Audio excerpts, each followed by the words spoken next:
Have you ever sat in your airplane seat, watching flight attendants exchange quick looks, subtle hand movements, or quiet nods, and suddenly wondered, did something just happen that we're not supposed to notice?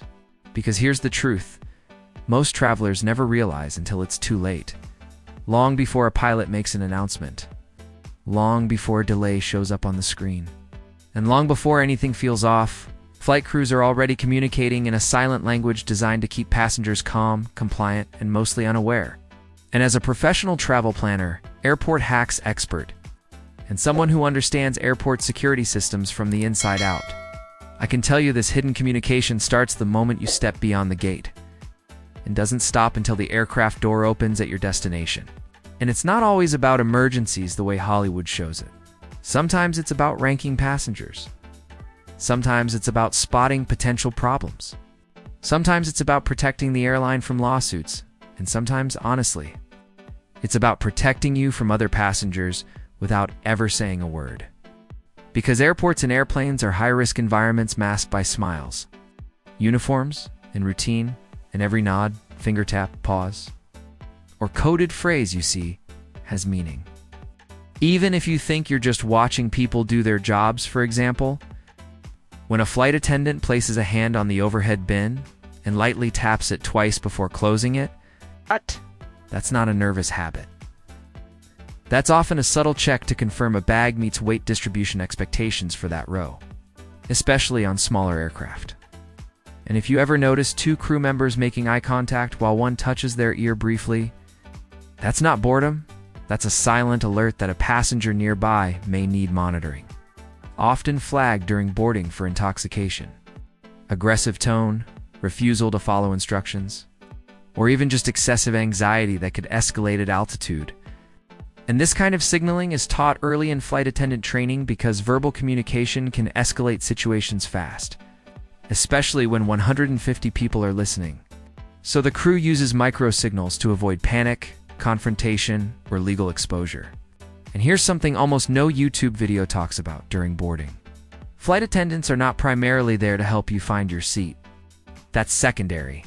Their real job at that moment is rapid threat assessment.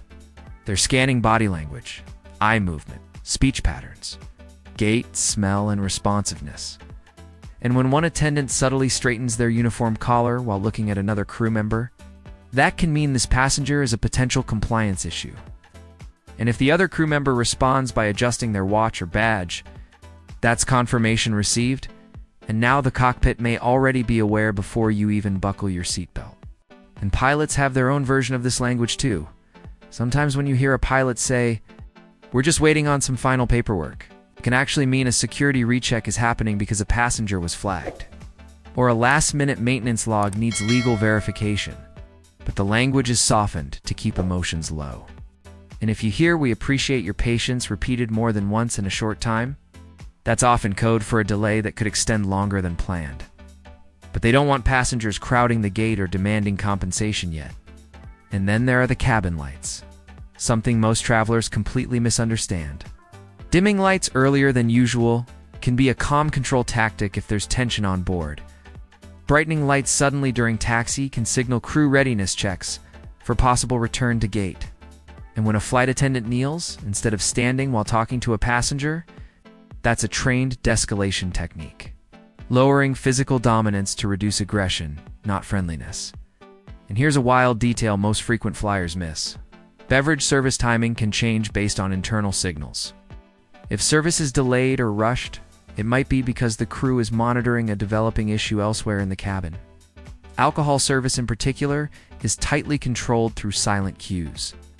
A simple head tilt from one attendant to another can mean "do not serve this passenger more," even if they ask politely.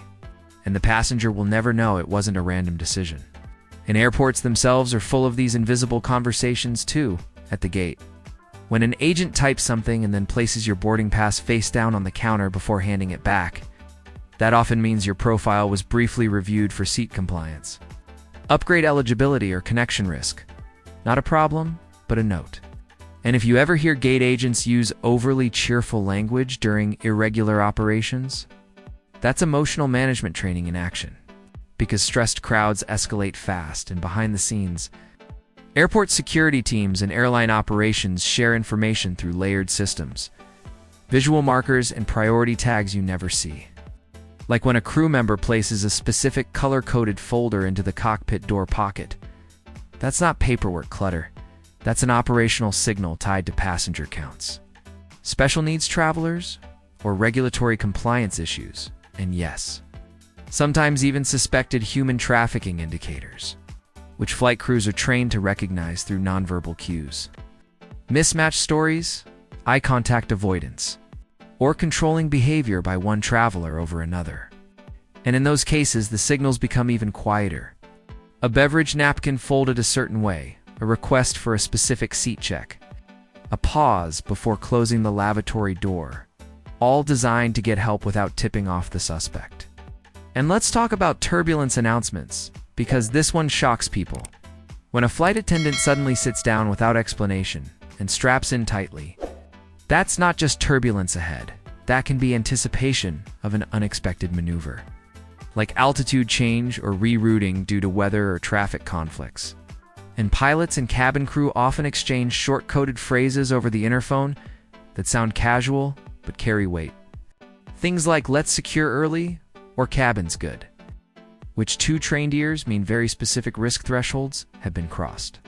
And as an airport security expert, I can tell you these systems exist because panic is contagious at 35,000 feet. And silence is safer than truth in many moments. But not all signals are about danger. Some are about logistics. Like when crew members subtly change their walking pattern through the aisle.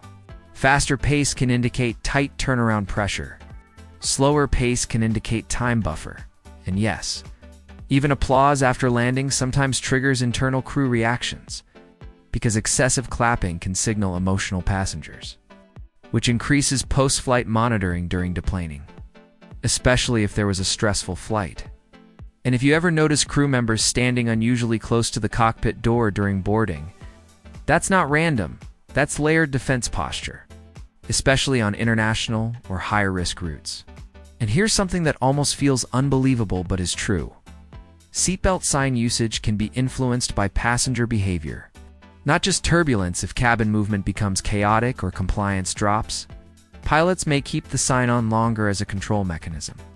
And passengers assume it's weather, but it's human behavior driving the decision. And all of this hidden language exists because aviation is built on redundancy. Backup systems for machines and backup systems for people.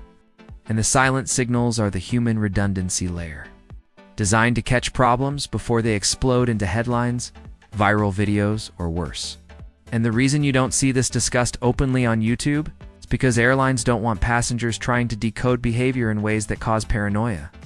But understanding it doesn't make flying scarier. It makes you smarter, calmer, and more prepared.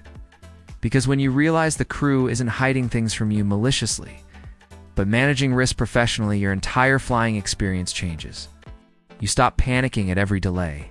You stop assuming the worst when announcements are vague. And you start reading the room the same way professionals do, and that's powerful as a traveler. Especially in today's crowded, stressed, post-pandemic aviation world, where one small spark can turn into chaos fast. So here's the most important takeaway for Golden Age Travel Tips viewers who actually want to travel smarter, not just cheaper. Watch behavior, not announcements. Stay calm when crew members are calm. Follow instructions quickly, because compliance earns you trust. Limit alcohol because intoxication gets flagged early. Board with patience, because boarding is assessment time. Keep your documents ready, because hesitation gets noticed. And if you ever sense something feels different but quiet, don't panic. It usually means the system is working exactly as designed. And my final suggestion is simple but powerful. If you want smoother flights forever, treat flight crews as safety professionals. Not service staff. Mirror their calm, respect their authority, and remember that the quietest signals on a plane are often the ones protecting you the most.